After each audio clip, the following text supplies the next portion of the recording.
Hello, my name is Chris. I've been a business owner, business seller, and a business broker. Welcome to Digital Merchant.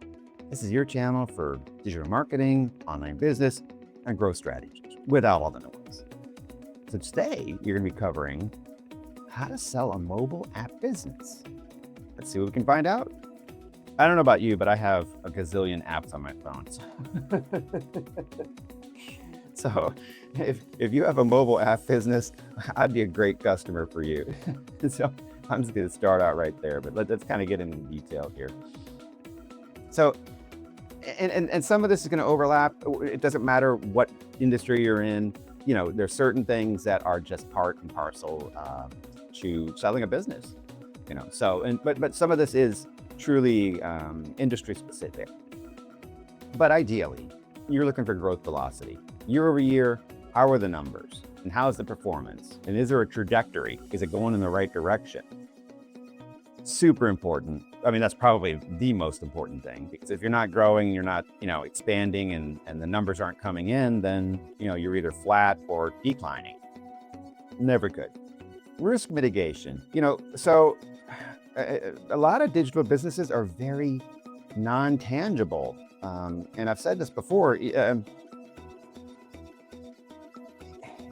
they have value and they have lots of profit, but it's you can't really see, touch, feel things like machinery and equipment or trucks or the facility and those kind of things. So, but you want to do though with risk mitigation is you want to make sure that everything you have is transferable.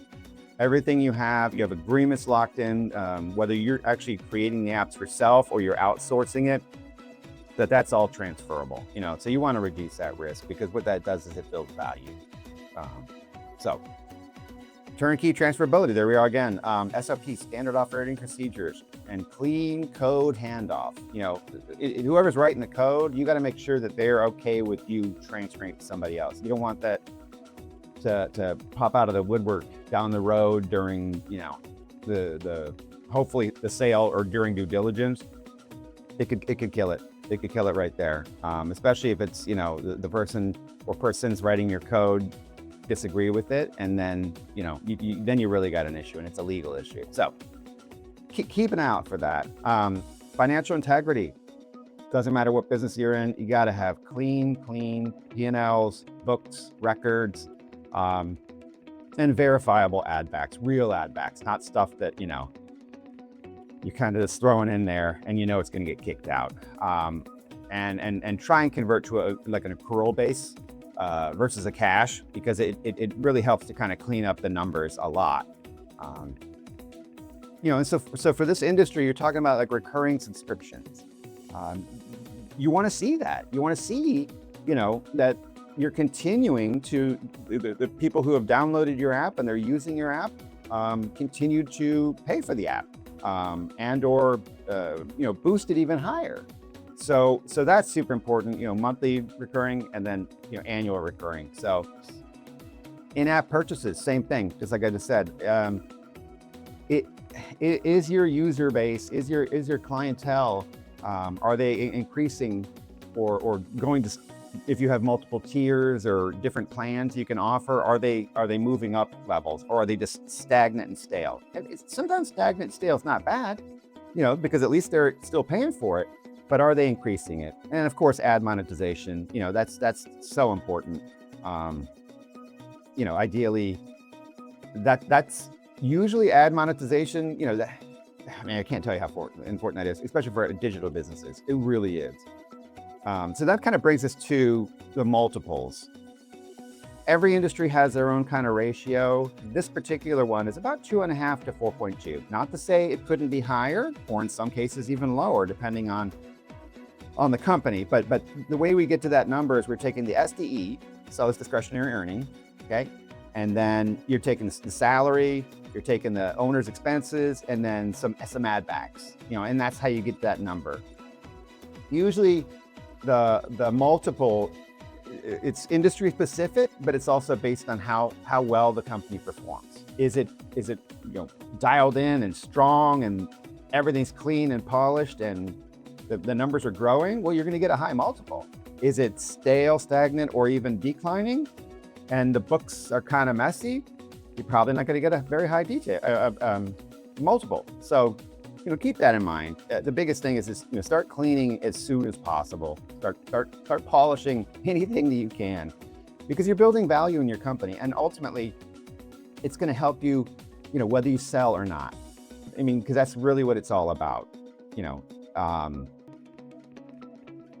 When you look at these kind of things, monthly churn rate, that's the one that just kind of popped into my head right there. I mean, you want to keep that low, and that's where people aren't renewing. It's where people are falling off, and you're losing basically customer base. So the lower you can keep that, super important. The payback period, ideally, if it's really dialed in, you're looking at under 12 months, which is aggressive and impressive, but these are some ratios you just want to keep in mind. Retention curves as well.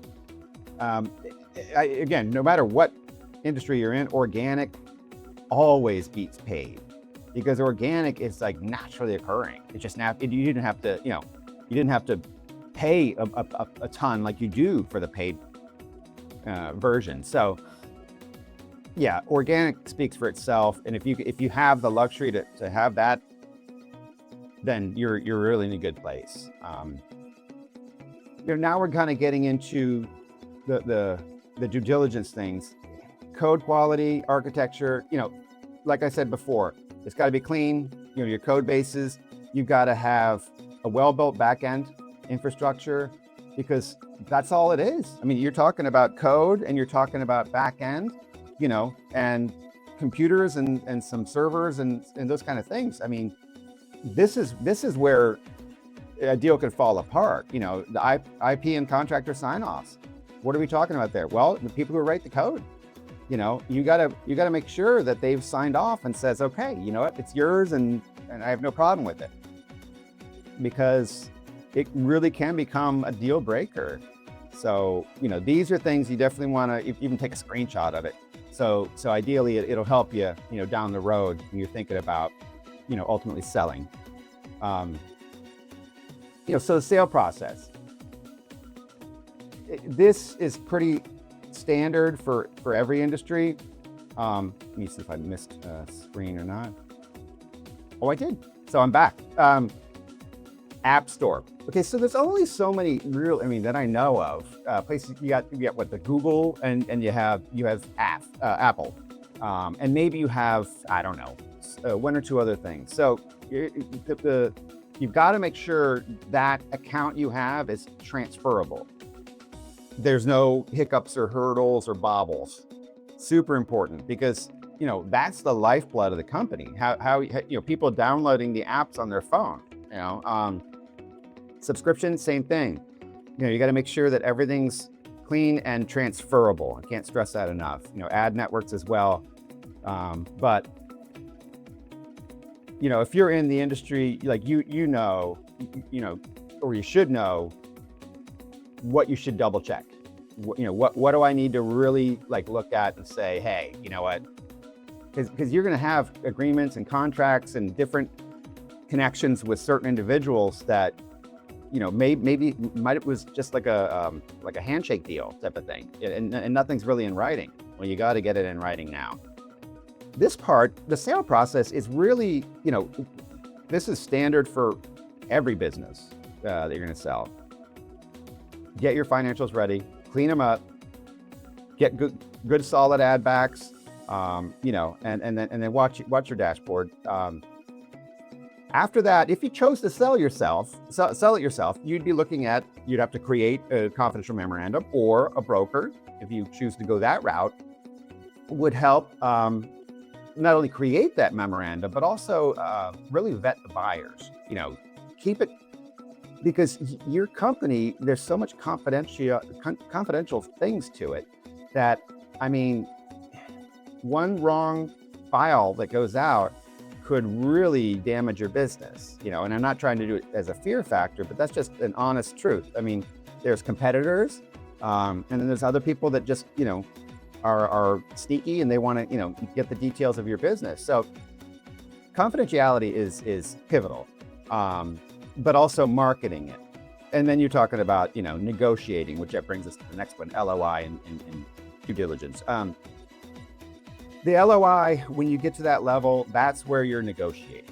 That's where you're going back and forth, and you can strike through certain items and add certain items. And I highly recommend, if you do choose to go on your own with it, when you get or you receive an LOI, you have to put in milestones.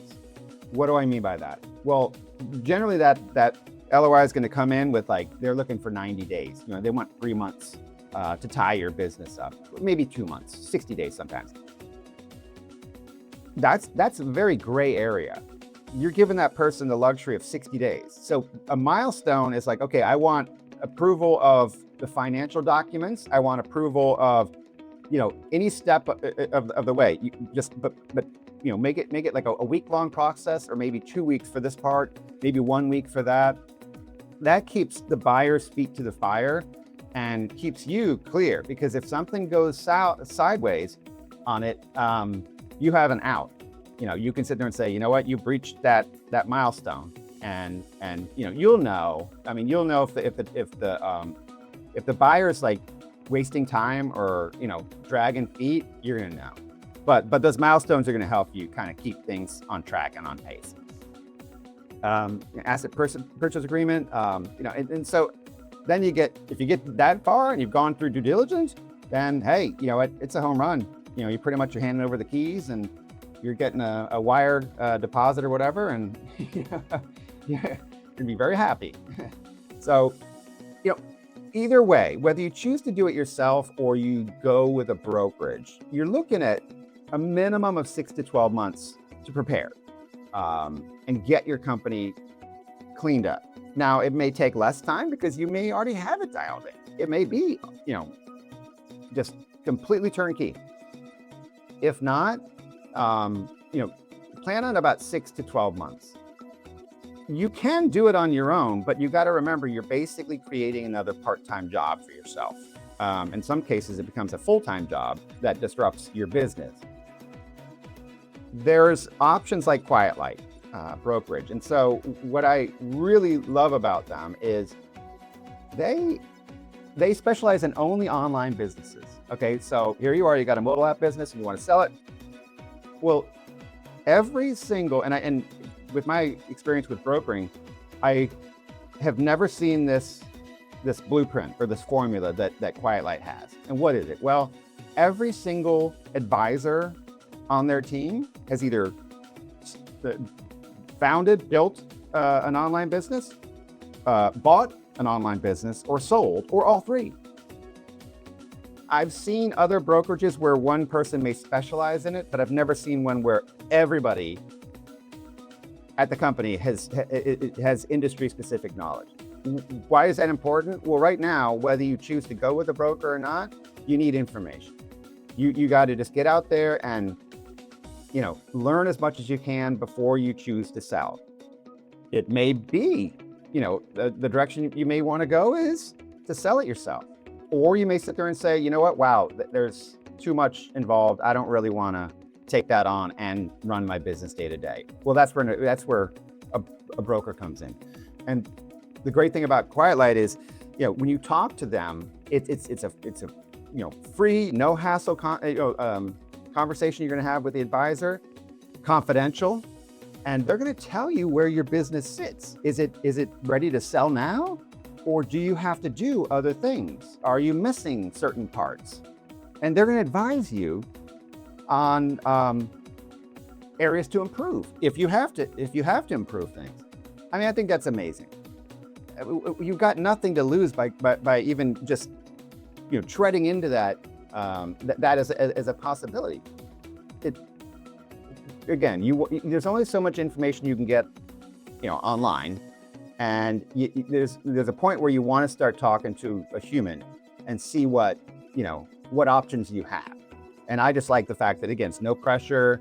They don't, you don't have to sign anything. It is confidential. I love that part. But what you're going to do is you're going to learn a heck of a lot, and it could be a tremendous, direction for you to go. I hope this has helped you. I am your digital merchant, helping you trade effort for efficiency. Subscribe and stay digital. Thank you so much. Thank you for watching.